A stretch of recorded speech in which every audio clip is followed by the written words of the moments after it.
The views and opinions of this broadcast do not reflect the views and opinions of Armed Media, New Productions and its affiliates. Enjoy the show.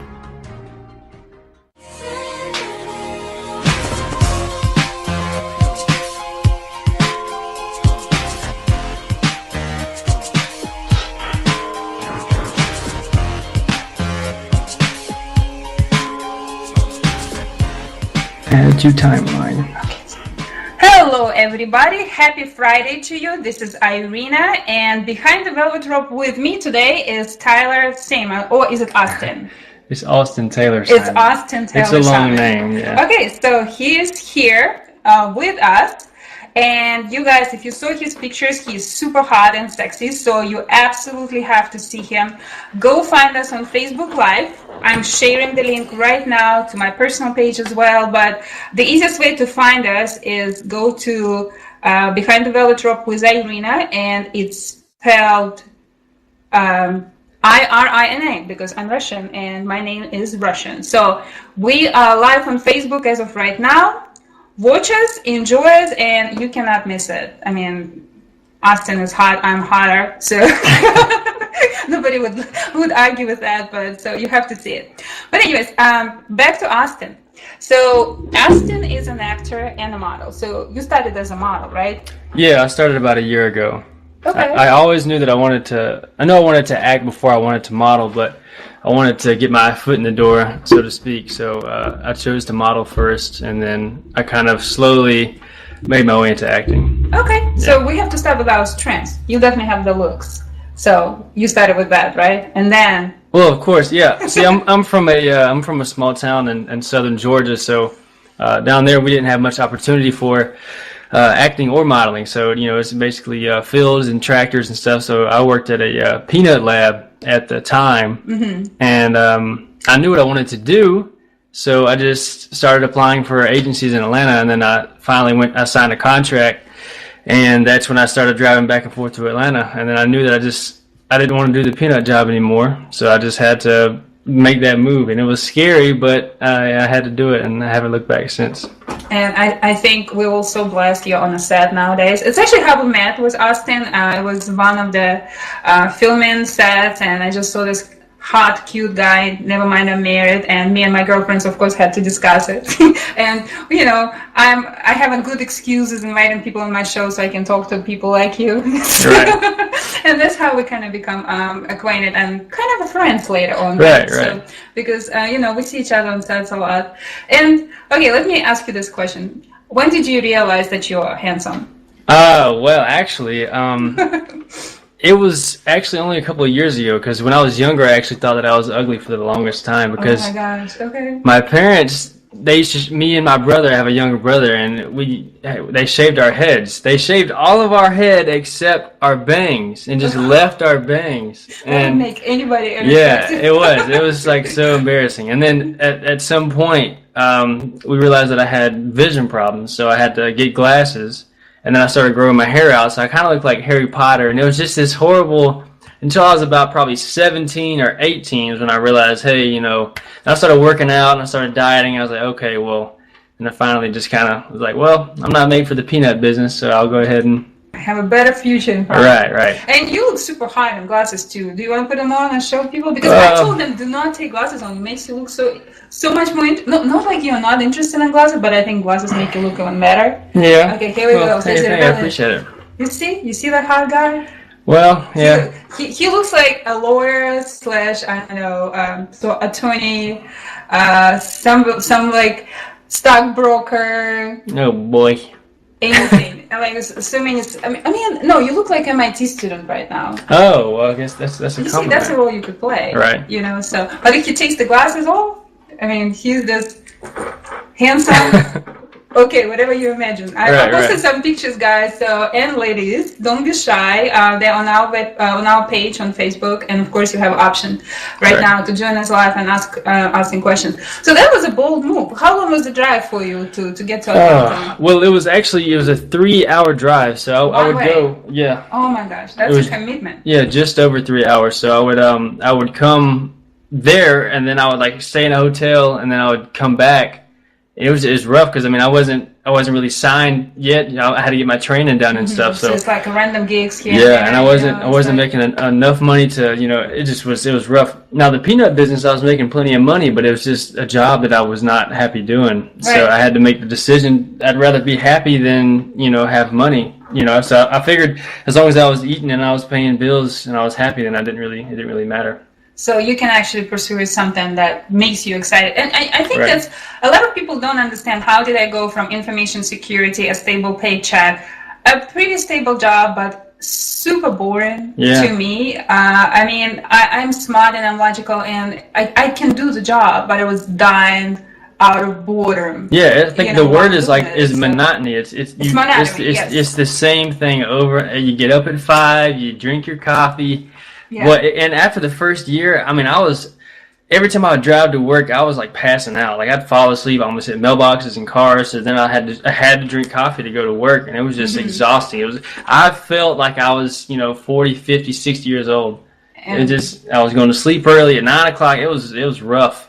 So I matured really fast in a couple of years. I didn't really have an option, Well, it's worth it. So right now you're in Atlanta permanently, and you work as an actor. And right now you're working on a new film with Tarji P. Henson, right? Yeah. Oh, she's amazing. And you're going to be seen a lot in that movie. Right. So, yeah, guys, we cannot, unfortunately, we're not going to disclose. Release the name, how it goes. And NDA is a super strict, rules and acting and everything. But yeah, you will see Austin a lot in the future, and he's doing big moves. I mean, I think we met on Dynasty recently. You were there too. So yeah, but he's doing a lot of work, and you guys will definitely see him out there. Right. So let me ask you something. So you realized that you were handsome about two years ago or so, How do you feel that in this industry? Do you feel like, there's so many sex scandals nowadays, Mr. Morgan Freeman could have made a list on social media. I don't know how much true it is, all those allegations. But we've seen some people who go from allegations to actual convictions, which is very sad. Yeah. Bill Cosby, I'm very, very frustrated with the whole situation about him. And I understand we as actors need to be protected.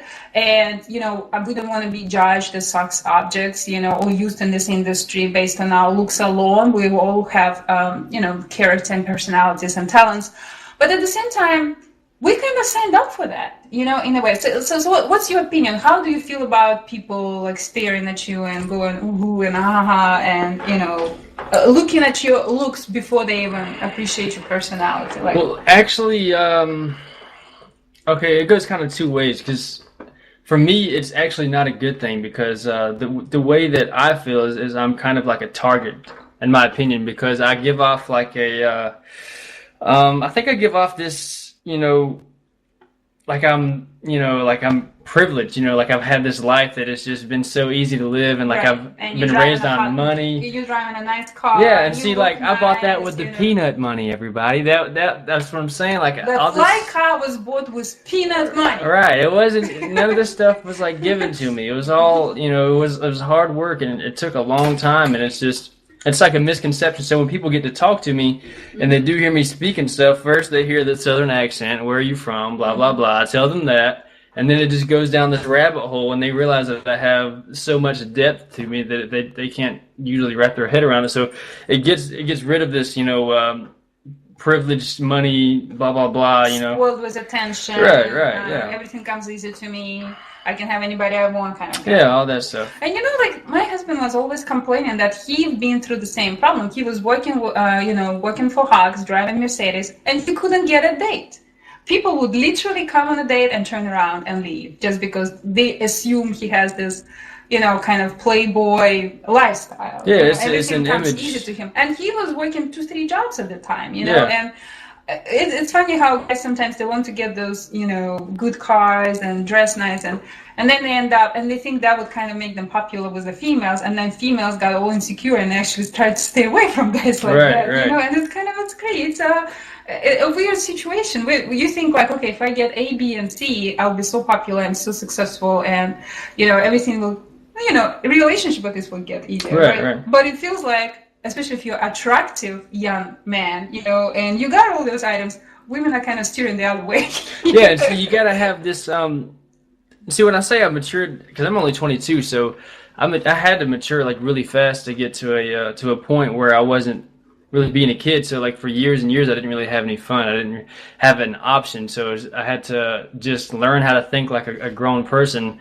So I usually refer to myself as like a 45-year-old man in like a 22-year-old's body. But I think there's levels of like attraction, because like usually it's first is physical, but then you have to, it can really, it's deceiving. So like I said, I mean, I'm deceived a lot. So when you get to talk to me, it's a lot different. You're like, well, because you got to be inviting. You can't give off. There's energy too. You can't give off an energy like I am all that, because then when you do that, it's like it scares people away, and you don't. It's not really worth all that. You don't want to have to fight for it. But you have this approachable vibe about you. Like I think I have the opposite problem. I'm so standoffish sometimes in public that people are intimidated. They wouldn't come and talk to me, especially sometimes I'm just busy. Doing something, and people feel like I'm avoiding and I'm antisocial, and who knows what I'm doing back there. Right. So it's like I got cast as a bad guy. I told you today, like I have this huge script in front of me, which I'm some kind of villain, and the villain roles is what people automatically place me for, right. And it's like, well, but I'm a sweetheart, but you have to talk to me to find out, about that. So how do you feel like, what kind of roles do you want? Like, we know that you probably typecast for like, hot guy and, that romantic interest and, but what do you aspire to play? What are some of the roles you wish you could play, or some of the characters out there? Well, that was actually one of the first things that I did, because whenever I actually made the decision, I think I was 19 when I was like, I'm actually going to do this. And I told my parents, and at first it was a little weird to them. They thought it was a little crazy just because it is a big dream. And I think we all know that. But I started to kind of get by myself. I would go see movies alone and go like eat dinner alone and just spend a lot of time with myself, because I knew when I moved to Atlanta, I wouldn't have anybody. I didn't know anybody up there. So I started like thinking, like making these mental notes, like what I wanted to do. So like, I know that I do want to play, like I'm fascinated with like old like gangster movies. Mm-hmm. So I'm actually writing a movie now. Wow. Okay. It's like a 50s gangster movie. I don't want to give too much away. It's about halfway done, but I definitely want to play in a gangster movie. I love the idea of like a Joker, like the Joker, from Batman. Mm-hmm. I'm not saying I would play that exact character, but I love the way that he had to dive so deep, to the point that he almost had to break his actual sanity. Just like the method acting is so deep in that, it's also fascinating. And then I haven't gotten a huge blockbuster, guy next door role yet. So I'd like to play maybe one and then just kind of move out of it, because you want to have your Titanic? yeah, but I don't want to get typecast as the same one. I have as much range as possible. And see, like, I don't want to play like a cop, because it's just like, I just don't want to set any more stereotypes than there already are. So I just want to keep it as far, I can do like funny or sexy or serious or whatever. I want to let everybody know that I am, multifaceted. So, because I want to write, direct, model, act. I want to go all the way across the board. So, and that's a great inspiration. And I actually read the quote there this morning. They said most people, they aim too low, and they spend so much time invested in the low goals that it's the time wasted. Right. Why set up on making $100,000 when you can make $100 million? Right. And you spend the rest of your time trying to achieve that goal. So aim as high as possible. And I like your ambition that you don't want to be just acting or just modeling. You want to do it all. You want to be writing scripts, creating your own material. You want to be directing. And I think it's all possible, because I've seen so many multifaceted, talented people. And you have that calling. If you have that, I think it's an indication that you actually have what it takes to do it. Yeah. If you have a calling to write, just go and write. Don't just think about, well, will I be good in writing, or how am I going to be in acting? And it's a scary thing. I think the number one thing that really makes people not go for the dreams, it really is like either low goals or fear. I think fear takes a lot of people out of it. So, because I was scared, like whenever I started first writing, I would just write down an idea that I thought was good, and I would just record it, and then finally my ideas started kind of coming together, and I was like, oh, I actually kind of have like a script started. So I had like a storyline. I was like, well, I'm actually, so that's how things started to actually happen. And then, like you said, like I try to set, because like if a goal is like, tangible and you can grab it, like you said, $100,000, I really don't think that's much of a goal. Like, I mean, to a lot of people that sounds like crazy big, but to me that sounds like nothing. You know what I'm saying? No, it's nothing. Yeah, it is. It's nothing. Like I think that's just kind of how you have to have your mindset to where you can like never be satisfied.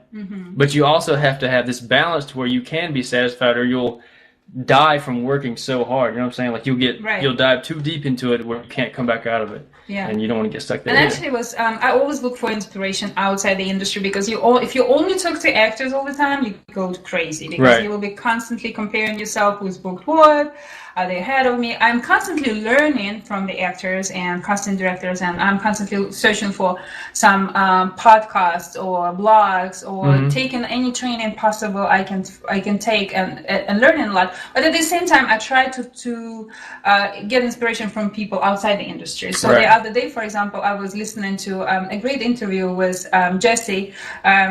I don't want to mess up the name, but it's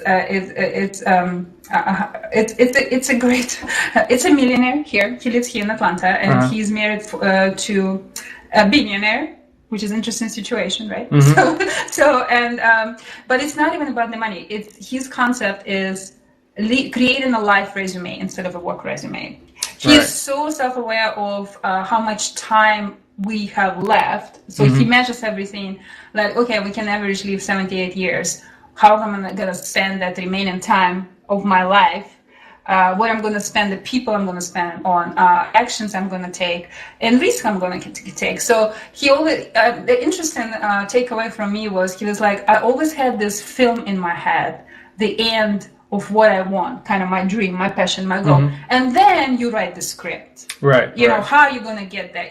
But he said, I always had the end of the film in my head. I had the vision, I had the picture first, and then I figure out how to make it happen. Even though at this particular point, we have no experience. Like he what I like about him, he just did, he had a jet company. He created, he wrote the book. He ran 100 miles in a day and all the great stuff. But and also what he mentioned said, do not drop the failure of being embarrassed. When you stop being scared to be embarrassed or what other people think about you, your life will simplify so much, and you will take a lot of risks. So I found that very inspiring, and I think that's as you said, your fear of not having any experience in that and still going for it. I think that's, it's an indication of success to me. It's taking risks, which you did, moving to a big city where you don't know anybody. I was you started from scratch, and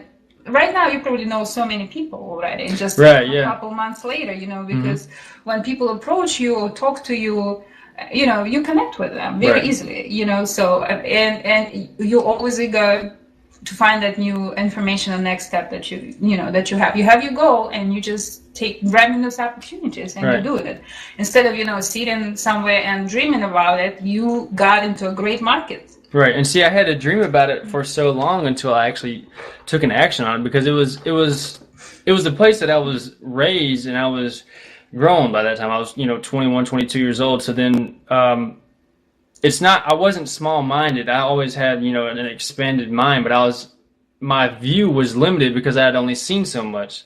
So when I think the first time I came to Atlanta, I experienced so much, like diversity, just the people and just the culture and everything.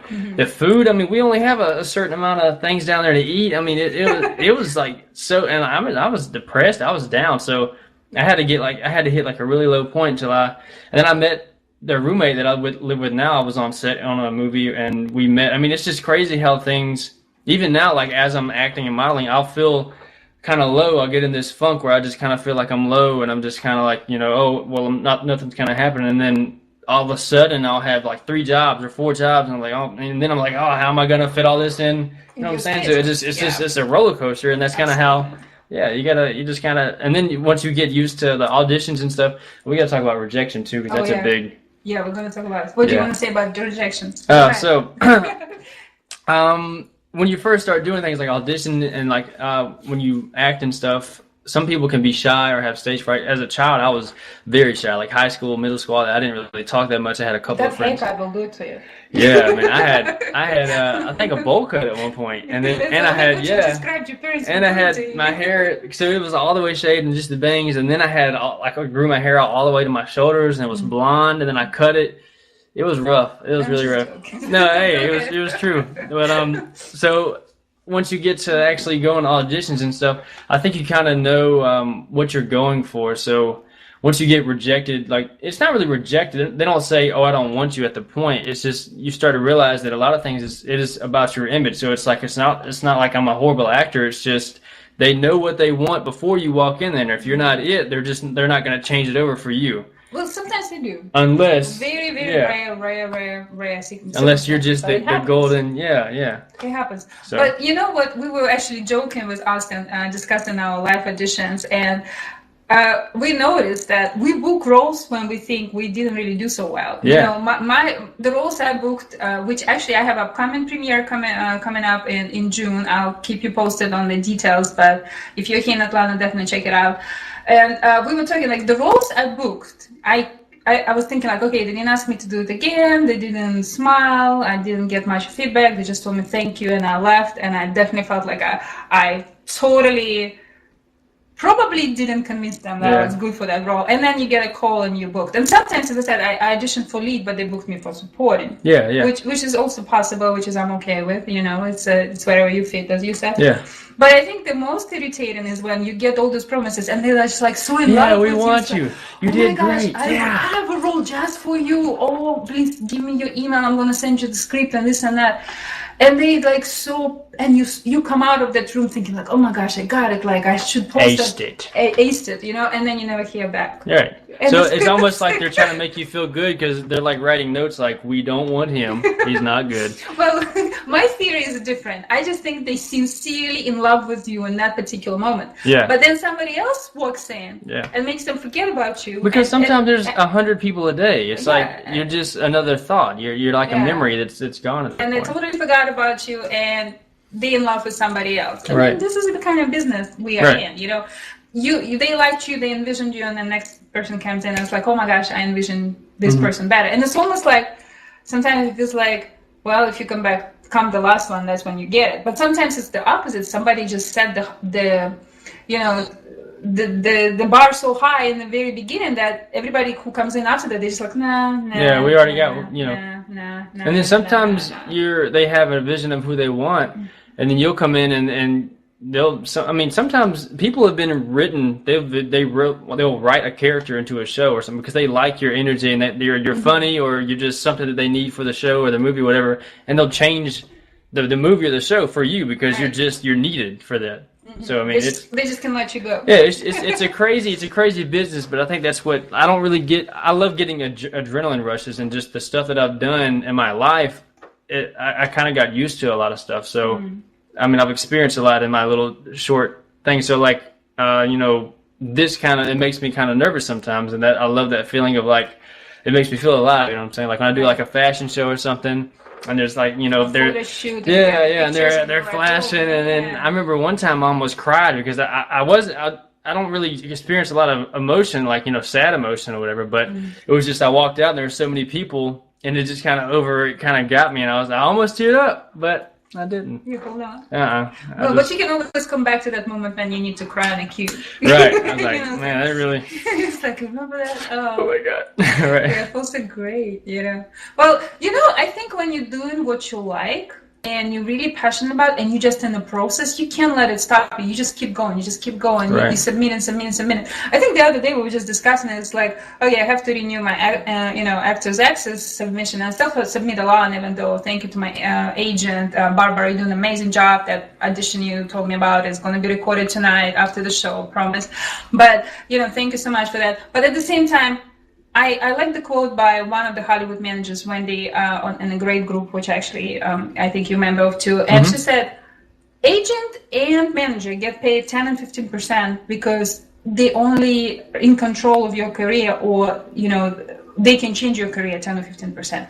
You get paid the rest because that's how much you have to invest of yourself and how much control you have for the rest, so they can connect you to the right people and present you to the right people, but it's up to you to have that other 80% ready. We were just actually, there was a discussion today where she's trying to pitch to an actor, and actor has no customized links, there's his headshots don't have links to his website or his resume, and she's like, okay, how am I going to pitch this person?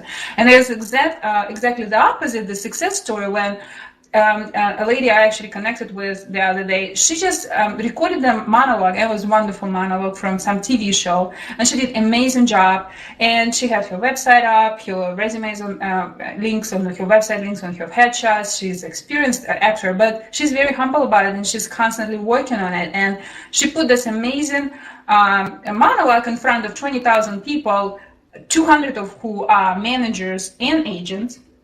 And she got questions from managers and agents right there on the spot. And I see the managers tagging each other and pitching that girl to each other, So that's amazing. If you're looking for agent or manager and you're asking yourself, how am I going to get there? How am I going to get one? Well, first of all, get involved and find those managers. There are excellent groups on Facebook. If you have any questions, you can ask me later or comment on the show, and I'll definitely add you to it. And, be involved. There are a lot of free information. Sometimes it costs money. Like if I'm working with a coach, any coach starts a minimum at $60 an hour. I pay almost $100 for a coach for a 1 hour session. If it's a good coach, you will pay a $500 for an hour. But when you're part of the groups like that, you get bits of free advice here and there, right there on the spot, because those people are so passionate about what they do. They develop in you, even if they're not getting paid for that yet, right. And it's a great way to continue to work on your career and expose yourself in the groups like that and get involved. So definitely, it makes the difference. But while I'm talking about this, when we were discussing Actors Access, and I just looked at some statistic, and I realized I self-submitted 1,300 times plus. I got about over 100 requests to tape auditions, and I booked probably 3 or 4 roles out of it. And I was thinking, should I renew it or should I not? All right. Of course. What did I do? I said, yes, I'm renewing it, but I need to figure out how to get my ratio to 10-15%. And I understand that I'm a Russian. Russian accent is not in a big demand, like for example but you have Southern accent. We have all our own struggles. We have our own things we need to work on, and I think that's a consistent, persistent work on yourself and developing yourself and connecting with others and learning from others. That's what will get us there. But I realized, okay, I already submitted 1,300 times plus, and this is my results. But do I quit? No, I don't quit. What I do is, okay, how do I get it better? Yeah, you shoot higher the next year. And it's like, and plus you get exposed, people get to know you. And I read a lot of blogs where, casting directors say, first of all, I will select people who are represented by agents and managers I know. That would be my number one, and who I like to work with. Second, I will select people with videos and slates and everything who come up high on my ratings. And by the way, there's going to be a blog coming up from me where I'll share what I learned so far, how to get your ratings as high as possible, and be in that slot. Be presented to the casting directors, because people don't realize every time we submit, do I sound like a failure when I self-submit if I only get booked as many times as I told you? No, because for each submission within 48 hours, a casting director will get anywhere between 3,000 to more, submissions for that particular one role, Right, yeah. For that one casting call. And out of these 3,000+ people, he will select, or she will select, about 1,000 people who will submit taped auditions. And then out of those people, there will be a very, very short list of people who actually will get called in person, and only one person will book that role. Yeah, it's a long process. So just put in perspective what you're working with, the competition you're with. Are you scared of that competition? How do you feel about that competition? I think it kind of comes down to I don't really know if I look at it as competition. I mean, I think that there obviously is competition in the business, but I don't think I look at me versus others. You know what I mean? I think it's you kind of, especially is if you're a working actor, you do audition after audition and you're job after job. So it's kind of you have to put all you have into it, and then you just kind of leave it there. Like Michael B. Jordan, the guy from Creed, and he was in Black Panther. He says that he'll have the script and he'll have everything rehearsed. He'll audition and he'll throw his sides in the trash and just keep on walking because he wants it. He doesn't want to stay up at night thinking about it. Did I get that? Did I do it all right? Because you know how it is. Sometimes you'll mix projects up because you're like, I have so many things I have to learn, and it's like, it's just, it can be overwhelming. So I think it just kind of comes down to you perfecting yourself and working on your own craft and your own acting and just the way that you do everything. And then the better you make yourself, then I think the biggest struggle, the biggest battle is fighting is yourself, because you're your biggest enemy. So it's like, even there's like 1,000 people, to me, there's like not any odds. It's just me. And then there's other people there. But if they want me, then they want me. And if they want them, you know what I'm saying? So it's just kind of, you get it or you don't. And see, it's a long process too, because sometimes, like you said, they'll pick, the certain people, whatever. And then sometimes you can get a call back and your expectations are high, and then you get another call back and it's the same project, and sometimes there's multiple callbacks and you still don't get it. So you just have to know that sometimes it's not going to be the best, but once you get it, it is amazing. Yeah, it's so fun. Like the bigger the project is, the harder it's going to be. Nothing comes easy, The easier it is to get, then the easier of the thing it is. So like the harder it is, just the better of the job. This is how it goes. And you appreciate it more, and you're more proud of it. I'm sure, Leonardo DiCaprio is very proud of his Oscar, because he was working so long and so much for it, because everybody's like, well, give the guy the Oscar already. Come on, he put some good stuff out there. I actually was very disappointed when he didn't get it after Blood Diamond. I thought that was a really good movie. I thought he did amazing. Movie. Because when I watched Titanic, I was like, nah, just another cute face. I didn't really take him seriously, But and after that, I just saw Leonardo DiCaprio. I didn't see any different characters. But in Blood Diamond, I completely forgot it's Leonardo DiCaprio. I was like, oh my God, who's this guy? It's amazing. There's just this whole story just was so captivating to me. I forgot. I'm looking at the guy who I actually saw many times before. He was a totally new person, and I was so in love with his performance in that film, And I was like, why didn't you give him Oscar? Come on now. But, I think he well deserved it. The last film which he actually got the Oscar for,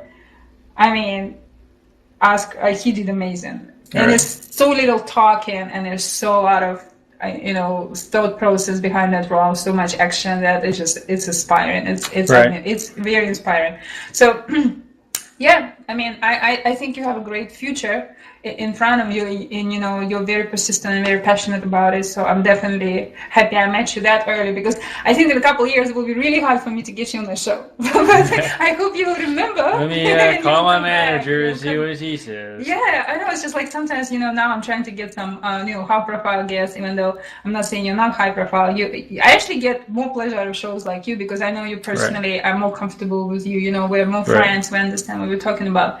Then, somebody I've never met, and I have to do it like remotely, something I'm exploring right now, when a person is in a different city and I have connect with them there on the spot. It's like it's harder for me, to be honest, but I'm trying to bring different people from different places, and don't be just limited by Atlanta. And by the way, we're live from Atlanta, and we're still live on Facebook, people. So if you have any questions, you want to say hello to Taylor, Austin. I will always confuse you because you have. I do have three first names. First names. Austin, Taylor, and Simon are all first names. And you still have a last name?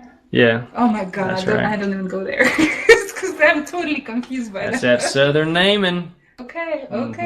Well, anyway, so but tell me more a little bit about your fashion career, because I think you keep gold in the fashion industry. Yeah. You are very in demand, so you still sign with the agent, right? With the fashion.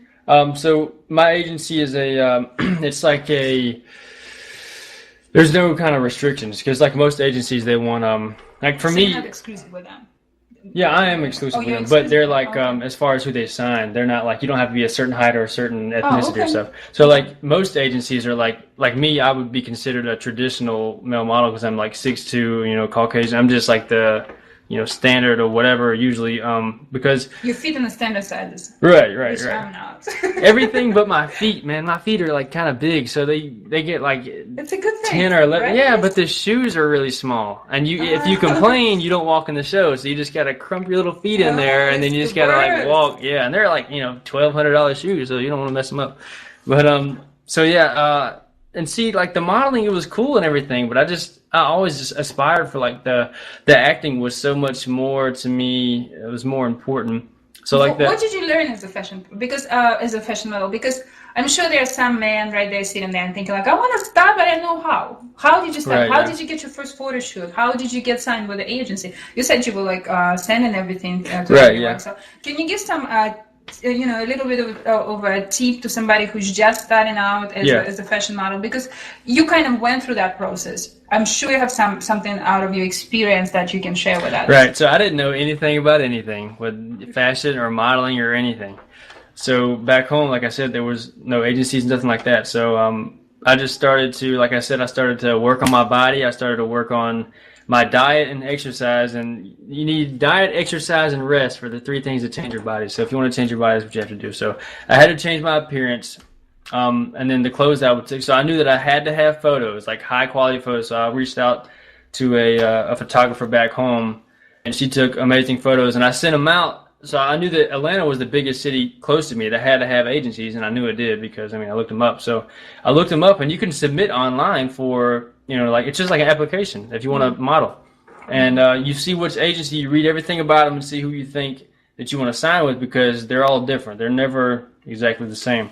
So and on that note, guys, if some agency is asking you to pay upfront for your presentation, do not sign. If somebody is asking you to pay $5,000 plus for putting you in some showcase, you can do all that for less money. You can invest that money in much better ways, in your training and stuff like that.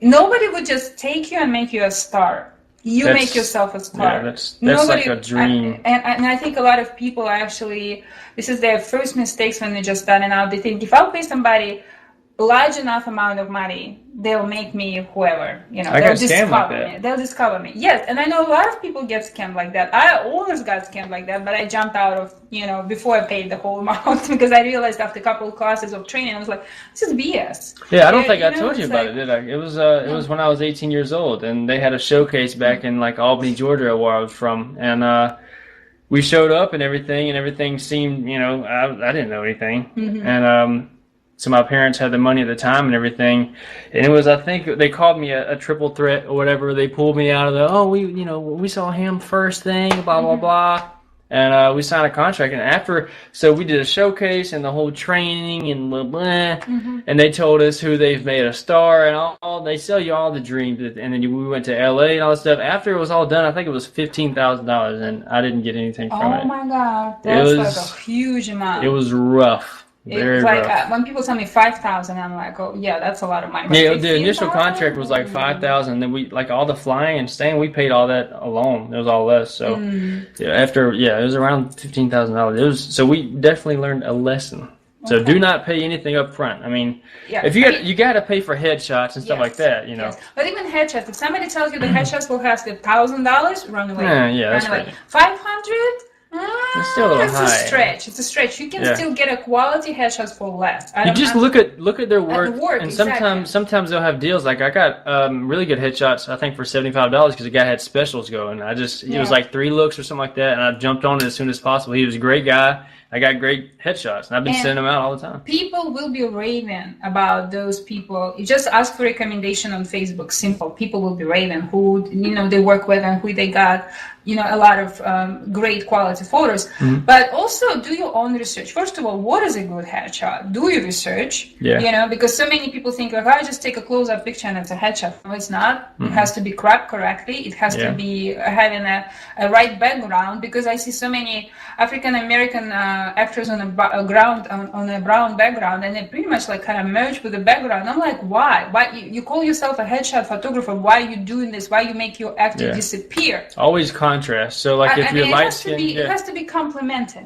Complemented, and it shouldn't be a background that I see. I should be able to see the actor in the headshot, the eyes of the actor, and the eyes should have an expression.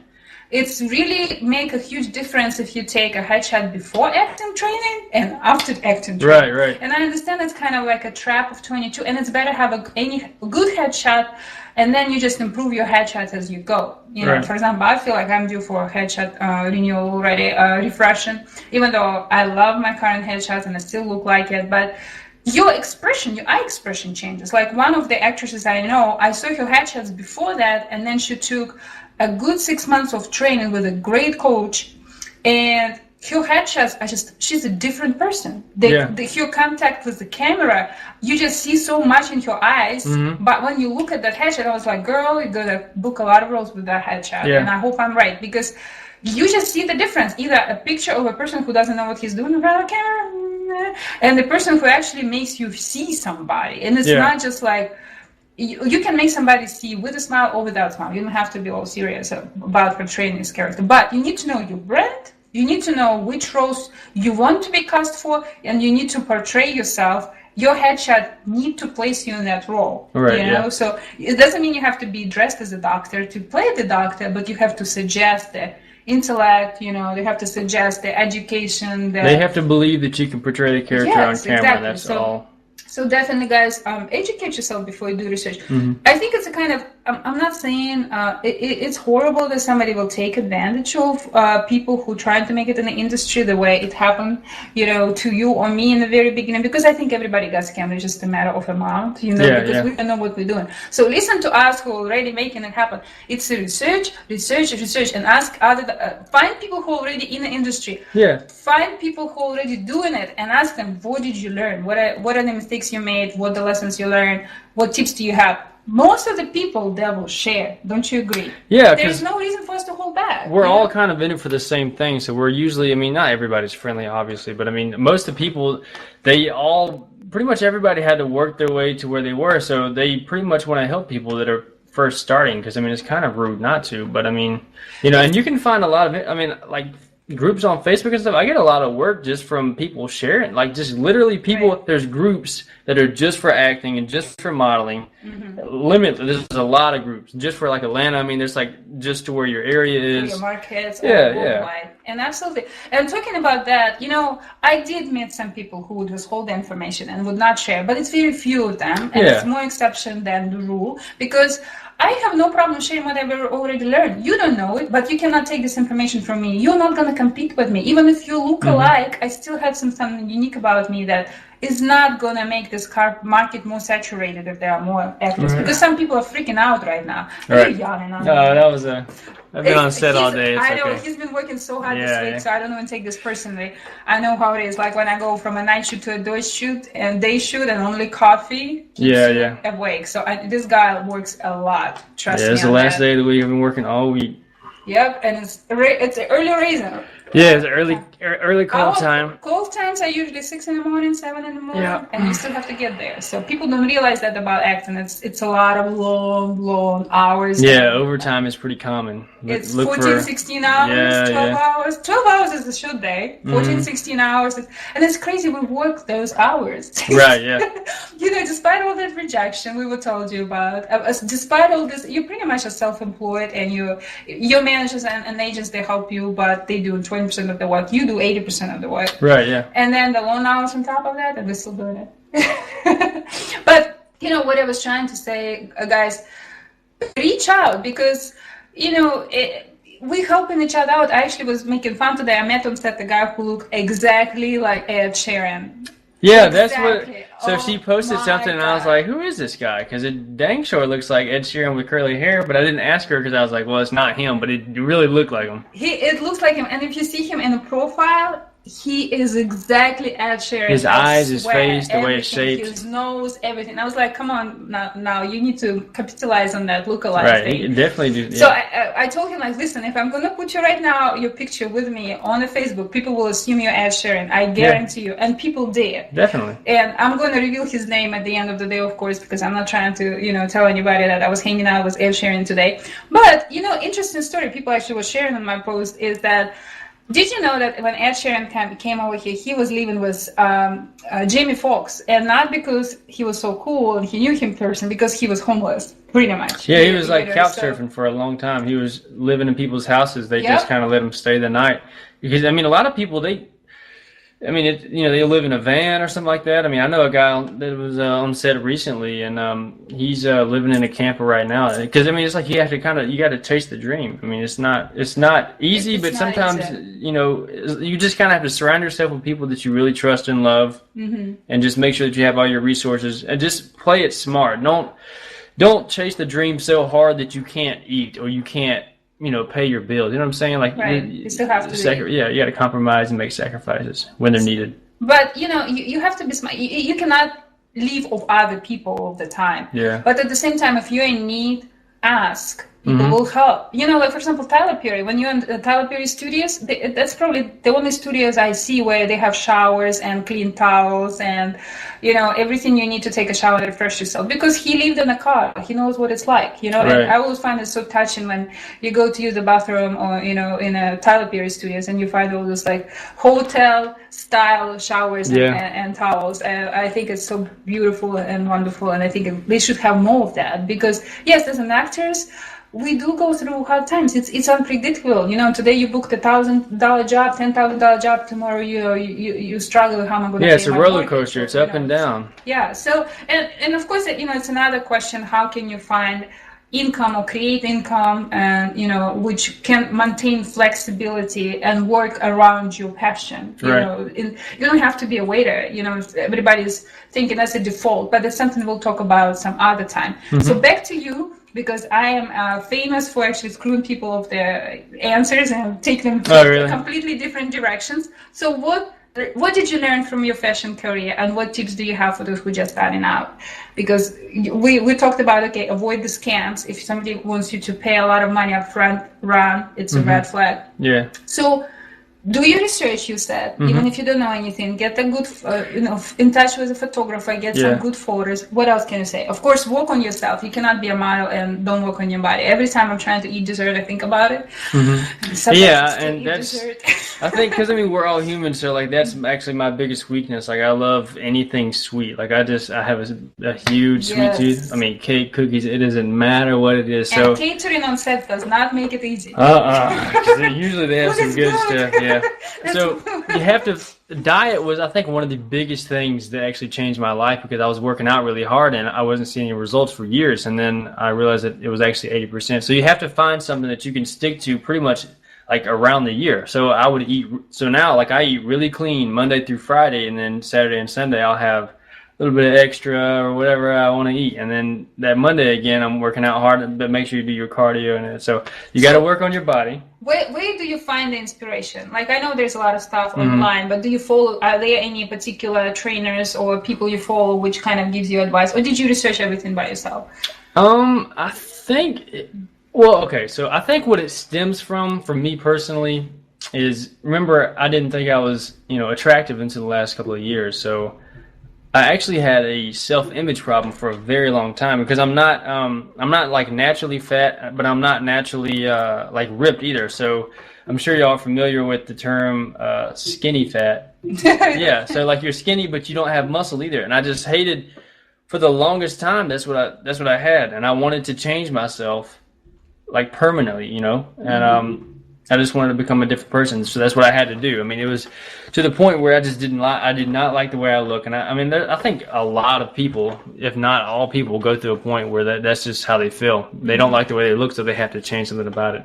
I think that's where most of the motivation was. But we all do like how you look right now. Guys, if you didn't check out that 8 abs, go on our page. I think you're in a phenomenal shape. You can be inspiration for so many young people out there, and older people, and whoever people. It's never too late to start, Right, yeah. But it does take some discipline. So you said... Yeah, and that's so like it's hard. Yeah, so sometimes like I would have to go, like, my parents hated it, but there's something called intermittent fasting, to where you can only eat a certain way in a certain amount of time. So I would go to bed hungry a lot of times, but it was my choice just because I had to have the discipline.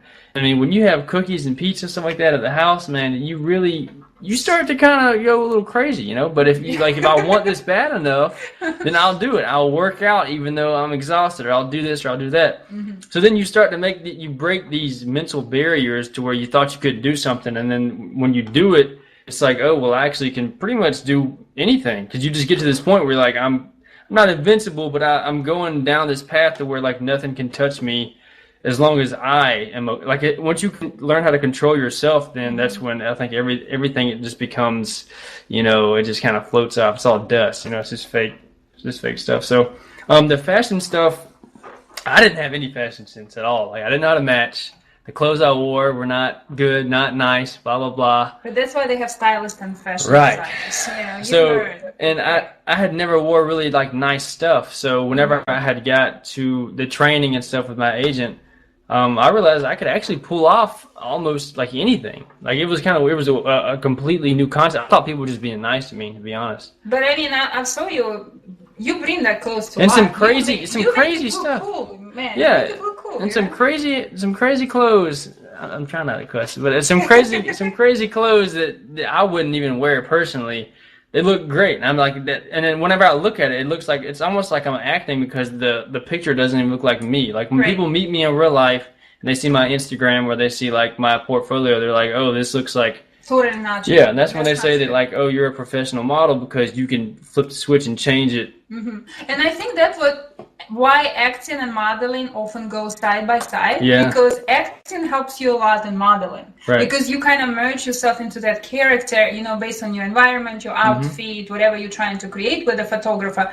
If you're an actor and you can imagine yourself as that other person, that would help to make you a good model. It's not just, we had the discussion the other day with some models where, she's posing, poses are perfect, poses are superb, your body looks great, but your face is dead, your eyes are dead. Right. And to create a powerful, image, even in fashion photography, you have to be able to connect with camera and have some kind of expression, which is not just a blank stare at the camera. Right. And it's important in a film as well. So, and then, as a model, you might last for a good 10, 15 years. If you're a lifestyle model, you might last longer. I was working on set today, 2 people, not as much as I was actually cut early, but it still affects my speaking ability apparently. It's like jet lag. Constant jet lag, right? Yeah. So, but I mean, it definitely helps to be immersed in that other person. So it's not just about looking pretty or fitting the sizes. It's your facial expression. Are you able to merge into different styles of clothes and different images? And I think you're great at that. Like if you guys haven't seen our Instagram page, by the way, our show does have Instagram page. And on that point, I also want to say thank you to everybody who joined us live, which is Tashi right now. Tashi Mincy, hi. Yeah, that's my roommate. Hey, what's going on, Tashi? Oh, okay. Hi, Tashi. So thank you so much for sharing your love. Anybody, I'm sure people will catch up on replays. Friday is a busy night for everybody. It's just us, people who are very busy, have nothing else to do but do the show. Right. It is a Friday night. It's a Friday night, but I understand, and I'm so appreciative that you actually find the time after a long day on set and a busy Friday fun night ahead of you, I'm sure, right. to actually get in between those things and stop by. But so definitely, like so you said, let's recap. So taking care of yourself, working on your mental mindset, which is extremely important to make those decisions about anything, about your career or your diet or your exercises plan. What else? What else can we share? So like you were saying in the fashion shows, so I've always had a problem to where if something was funny to me, I laugh. I mean, that's what you naturally do, right? So right. In fashion shows, you don't smile, you don't laugh, you have to be the most serious person. So I had to get to this point where I was in character every time that I walked down the runway, because you get caught laughing, they're not going to take you seriously. You see, I'm a natural because I have a resting beat face. Yeah. So when I walk, that's why you get casted as a villain all the time. So when I'm on a runway show, like I am perfectly, dead face, not dead face, but kind of like it's arrogant, serious, inviting, but entitled, and all those good, little things in between. So right. So how did you manage not to smile? You just get in character? After some training, I did have to undergo some training because my walk was horrible too. Because they say that I'm like bow-legged, so they call me like they say I have a cowboy walk, because I guess I don't really swing my legs in my opinion, but that's what they say. They said that I walked wide, but I had to. My walk had to really get down Correct. pat. Yeah, and then So let me ask you something. So you said you passed through the scam, but then you finally find your agent. How did you find your agent? I think everybody who just started us like, how do I get signed? How do I get signed? Yeah. How did it happen? So I had submitted for a couple of agencies just because I wanted to get some start, because I didn't know, I didn't have anything, I didn't have anything. So I wanted to start up, and one of them reached back to me, and then whenever he did, he actually was my coach and my photographer, and he built my portfolio. So he did a lot of work. How did you find that person? So I just searched model agencies in Atlanta, and I read who I thought was reputable and like a real agency that wasn't going to try to just take advantage of me. And then let's give a shout out to that great person who discovered okay, so it was Elbert Ivory Models. Okay. Yeah, so he's in Atlanta, and he doesn't have any like restrictions as far as height, weight, ethnicity, or any of that stuff. But he's a great photographer and a trainer, so that's where I got all of my training and stuff like that. Mm-hmm. But so like when you become a model, you have to have exposure is a big thing, because like in my opinion, like if nobody knows who you are, then you in show business, then basically you don't really exist, because they don't know who you are. If they haven't seen you, they haven't heard of you. Yeah. You don't exist until they know who you are. You know what I'm saying? Mm-hmm. So you have to make a splash in the water, I guess you could say. But okay. So we have unfortunately only 5 minutes left, but I think you gave a lot of important information. Yeah. So social media, taking care of yourself. Yeah, promote yourself too. Promoting yourself. Yeah. Yes, social media and marketing. Don't be ashamed to do that. Very important. So unfortunately, we have to wrap it up. But you can always reach out to Austin on his social media. How can they find you on the social media? Okay, so on my Instagram, if you just want to follow me on there, it is Austin Taylor Simon. It's just one word. It's 3 first names, I know, but it's AUSTINTAYLORSIMON. Just follow me on Instagram. Well, I make it easier for you guys. I will just share the links. So you can do that find too. our page behind the velvet rope with Irina. You find that there, and I'll share all the Austin links. Mm-hmm. And you can always connect with us, as well through your messages or through comments on this video. He will be sharing this video. And if you have any questions for Austin, you want further to discuss, and you missed this live event, please comment in your questions for Austin or for myself in below this video, and we will answer them for you. Yes, we will. And thank you so much. I'm wishing you all the best, and I'm definitely looking forward to a great career for you, lots of success, and to your next red carpet event. I hope I'll be there to support you. So thank you so much. So yes, I'm glad you're here, and thank you so much for joining us on Facebook and on the radio. I'll see you next Friday. Have another wonderful guest joining me. As always, I bring you best of the best in this market and outside of it. So we'll discuss different things and have lots of fun. So have a wonderful Friday night. Bye, guys. See you later. And